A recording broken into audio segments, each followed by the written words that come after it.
क्या घर के बुजुर्ग बोझ होते हैं? ध्यान से सुनिएगा। कथा एक युवा राजकुमार की है।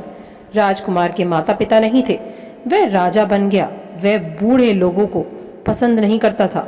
एक दिन नए राजा ने अपने मंत्री को आदेश दिया कि राज्य के बूढ़े लोग बीमार रहते हैं, काम नहीं करते।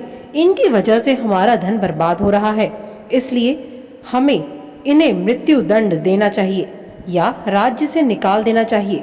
मंत्री ने राज्य में घोषणा करवा दी कि सभी बूढ़े लोग राज्य छोड़ दें। जो यहाँ नहीं जाएंगे उन्हें मृत्यु दंड दिया जाएगा।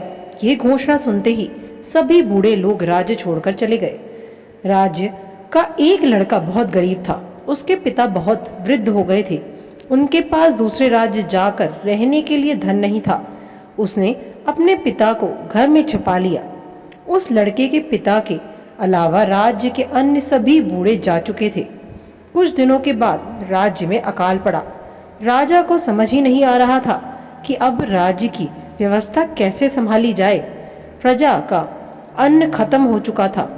उन दिनों भीषण गर्मी भी पड़ रही थी। गरीब लड़के ने अपने बूढ़े पिता से अकाल से निपटने का उपाय पूछा। उसके पिता ने कहा कि राज्य से कुछ ही दूर ही हिमालय स्थित था। गर्मी से हिमालय की बर्फ पिघलने लगेगी और वह पानी राज्य की ओर बहता हुआ आएगा। पानी यहाँ आए इससे पहले तुम एक काम करो, राज्य के मार्ग पर दोनों तरफ हल चला दो। उस लड़के ने अपने साथियों को ये उपाय बताया, लेकिन किसी ने उसकी बात नहीं मानी। लड़के ने अकेले ही रास्ते पर दोनों तरफ हल चला दिया। कुछ दिनों बाद हिमालय की बर्फ पिघली और पानी राज्य के रास्ते पर आ गया। इसके बाद धीरे धीरे गर्म मार्ग के दोनों ओर अनाज के पौधे उगाए।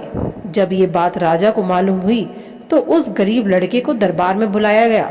राजा ने लड़के से पूछा कि ये अनाज उगाने का ये उपाय तुम्हें किसने बताया? लड़के ने कहा कि राजन, ये उपाय मेरे पिता ने बताया था।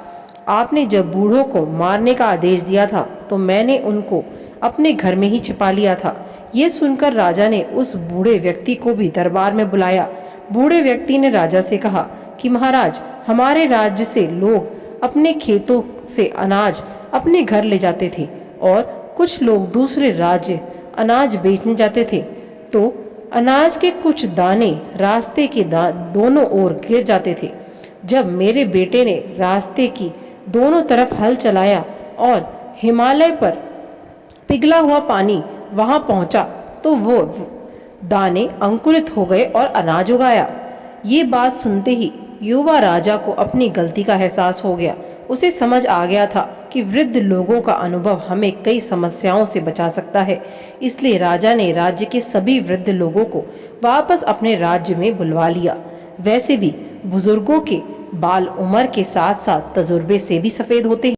बुजुर्गों की सीख से अच्छी कोई और सीख आपको दे ही नहीं सकता, क्योंकि अपने वो सारे जीवन का कड़ा संघर्ष किया हुआ, हर मेहनत, हर चीज जो उन्होंने हासिल की है, उसका पूरा अनुभव वो एक साथ आपको समझा सकते हैं।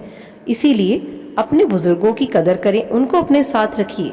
इसलिए आपका जीवन भी उनके साथ बहुत आसान हो जाएगा। सभी परेशानियों से आप उनकी मदद से, उनके सुझाव से आराम से बाहर आ सकते हैं। आशा करती हूँ आपको कहानी अच्छी लगी होगी। अगर आप मेरे चैनल पर नए हैं तो चैनल को बिना सब्सक्राइब करे मत जाइएगा। धन्यवाद।